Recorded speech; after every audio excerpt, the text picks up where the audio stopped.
Hey, hello, here's Kevin again. This time we're going to jump over to the Vikings. I just did the Saxon or Anglo-Saxon army, and now I'm going to jump over to the Vikings, which stretched, probably about 750, maybe even a little bit earlier, into about 10, let's say 1100. There were still some Viking raids, and it's such a huge territory to talk about. We're talking about the Rus, all the way down to Kiev state, Sweden, parts of Finland, Norway, Sweden, of course, Denmark, and of course the territories that they captured, and pushing all the way down, as you can see from the maps, northern France, England, pushing down into the Byzantium Empire, their raids all across known Europe, and really, really a spectacular culture. But it's really hard to build a Viking army because you could do one like skirmish because of the raids, like raiders coming off of a boat, all the way up to, large armies with ships, of 300, each carrying, quite a number of warriors. But, I spent a lot of time in Denmark and Scandinavia, and here, like you see, their Viking burial mounds, like ships, and looking at their fortresses and being at their most religious sites. I really got a chance to get a little bit closer to them. And I think that, I just wanted to do a full army, and I guess I could use some as skirmish. But, I've been to a lot of Viking camps and these places that you go that people do a lot of reenactment, got to talk to a lot of people and wear their clothes and watch them fight and watch their handiwork and their crafts. And, was quite an eye-opener. I even got to, fight one here, face to face. I mean, headbutting. I mean, it was something else. I can tell you. But it's when you start talking about all the different Vikings that were out there and their spectacular armies. Knut the Great and Harold Bluetooth, Ragnar Lodbrok, Rollo, and Eric Siglason, Sven Forkbeard, Eric the Red, Eric Bloodaxe. Boy, it's hard not to want to do their army and just really get into it. It's just a spectacular time to actually paint these warriors and think about their life, their legacy, and what they really actually gave to society today and how they changed it. Well, here we are. This is the Viking army that I've been able to assemble. It's really, really nice. It's, 15 millimeter as usual, but it's a mix of figures from a lot of different companies. Splintered Light, Two Dragons, Essex, Old Glory, Kurasan, Forged in Battle, just because there's lots of very, very interesting figures that were produced, and I just kind of mixed and matched. I just wanted to give it a kind of a very interesting look. I didn't build it the traditional. I guess I've looked at it a little bit differently. I spent a lot of time in Denmark, in northern Germany, and Scandinavia, and just wanted to make it a little bit of my own. But this is up front is these forward stands here with the individual flags, whether they carried flags or not. But this kind of gave me an indication that these are the heavy Huskarls, two-handed axe, beast. I didn't beastmen, Joms Vikings, etc. I didn't. I kind of placed the berserkers mixed in here.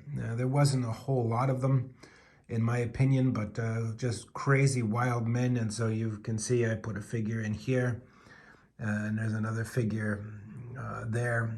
Just huge men with big bellies and running around naked. But the front line is more of your heavy armored Vikings. They kind of filled up the front ranks. That's this forward line, and then the second line is your Bondi, a little bit less armored men, more standard weapons, traditional just raiders. And yeah, I think, and then some bowmen and skirmishers in between, behind the front line to kind of harass the enemy. But it's a little bit of a smaller army than the Saxons, but really delivers of heavy punch. I did the command stands, with a raven banner, with the warlord, with his Joms Vikings and bodyguard kind of on top of a little crest. I thought that looked kind of good. And then this one here is more of a hand-painted Viking rune on a banner, and the Viking lords have their Joms Viking up front, their bodyguards, their trusted men, and they're on horseback. So I can switch it out. I can actually have two Viking forces fighting each other, which was pretty traditional. Little bit of a smaller game, but I think, overall the effect is really nice. People have asked me to do a little bit more close-ups, and I'm going to try to do that with this, to let people see the variedness of the army. I'll kind of go down the front line here, and kind of let people see all the different types of figures that I've put in here, and how I've painted them, and how I've mixed them in. And yeah, I think they're nice. I just finished the last unit last month before I left for Denmark, and was really a lot of fun. Those were some forged in battles and a few 2 dragons that I had left over to mix in here. But as you can see, they're very varied, and that's my favorite figure right there, that beast guy. And yeah, I think that overall they turned out very nice. I see a few mistakes as I'm taking photos, and I'll pull them out and try to correct those with in the next couple of weeks. Just little touch-ups and cleanups. But anyway, this is the Viking Army of 900, 800, 900, even up to 1,000. And I can add units into this to blend it into more of the later Viking armies. And so that's kind of fun. You can take some Saxon units, you can take some heavy Norman or let's say Frank types, and add them in and just kind of mix and vary, I guess.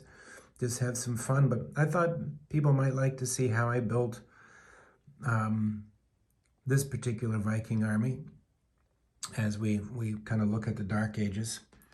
And yeah, I hope you enjoyed it. I'll put a couple of pictures out, and so you can see them a little bit more close up. But yeah, the Viking army was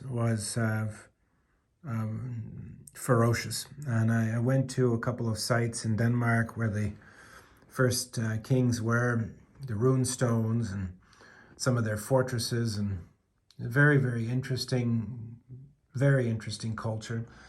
A little bit different than what one thinks. And of course, when I went to northern Germany, to the Viking stronghold Haithabu, no longer exists, but you can see it. There was probably about 20,000 people living there, and very interesting how they lived, what they did, their philosophy. Anyway, that right there is Kevin's Viking horde. Well, there you go. That's the army. The next pictures are me trying to get a little bit closer for some people that said, what does it really look like?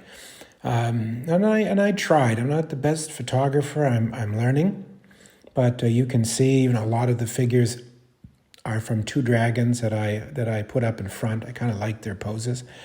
And then some from Old Glory. But, the painting is probably about an 8 out of 10. I'm not the best painter in the world, but I'm pretty good at putting things together to make you think that they're really good paint jobs.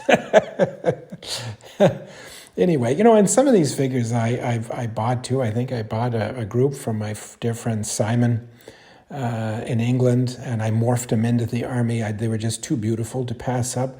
They're probably the nicest ones in there. Those are from him too. But if I see a really good buy, I'll buy it and I'll morph it into what I had. I already had a Viking army, actually 2 of them, and so I decided to put them all together and create one. And I don't know if I organized it correctly, but I kind of like it. And leave your comments. Tell me how I can get better. Thanks.